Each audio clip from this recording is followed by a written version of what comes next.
When I was 11 years old, I was living in a small town named Arya Shar. Arya Shar was in Iran, and it was made for employees of a steel company, half Iranians and half Russians.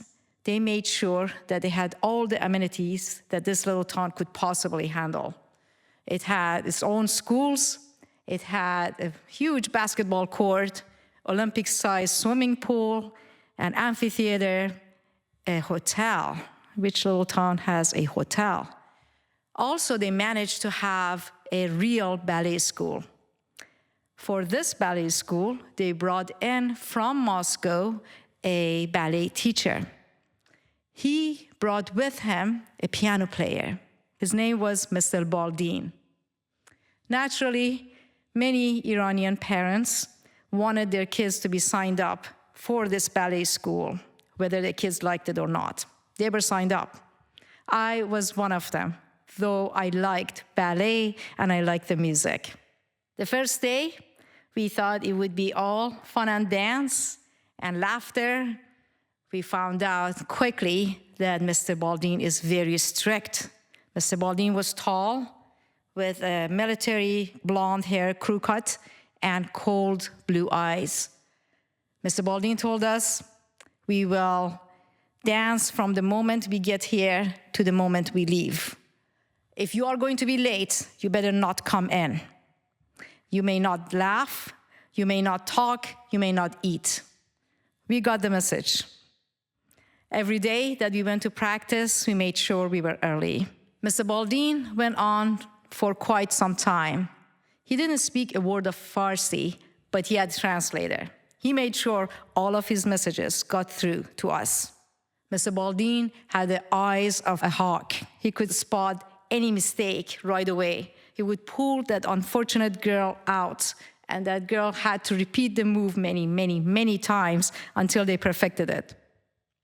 One day, Mr. Baldin came in and said that there is going to be an anniversary for this steel company.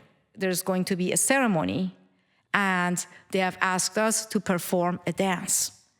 We were so happy. We were jumping up and down, and Mr. Baldin quickly put a damper on that. So then we practiced 2 hours a day. After a while, we were getting closer to the performance. Mr. Baldin ordered our costumes. They were done by a tailor in Iran, carefully done, perfect to our sizes. On the night of the dance, we were semi-nervous, semi-excited, as we all fit into this bus with our costumes on. We got to this amphitheater that could fit about 100 or so of people. These people were all employees of the steel company, with our teachers, our parents, and whoever wanted to be there that night was there. We could see them through the opening gap of the curtain, and our hearts were beating fast. We wanted our performance to be perfect, not because all of our parents and teachers were watching, because Mr. Baldin was watching. The first part of the dance went really well. It was based on Tchaikovsky's Swan Lake. And as we entered, we made sure that everything done to perfection, and we went along with a live piano player. And then it was the second part. We also did very well on the second part, and it came the very ending, the finale. For the finale, if you were in the audience, you could see Iran's flag by our costumes, because the little girls were all wearing red leotard, red tutus, red tights, and red ballet shoes. They also had red little pom-poms. So the little girls were supposed to go in, twirl around, and then go all the way down. We, the middle-sized girls, were wearing all white. We were supposed to go in, circle around the little girls, and then go kneel down. And the taller girls who were wearing green, they would come in, they would circle around us, and they would just stand up. The little girls went in, they did fine. The first of the white outfit girls that went in did not do the circle. She just went on her knee. And I saw that behind the curtain, and I thought, oh, she made a mistake. And the second one that went in did the same thing. She just kneeled down. And the third one, and this had this domino effect, and all of us now had to do the same thing. And we were all shaking. We were shaking our pom-poms, but it was out of nervousness.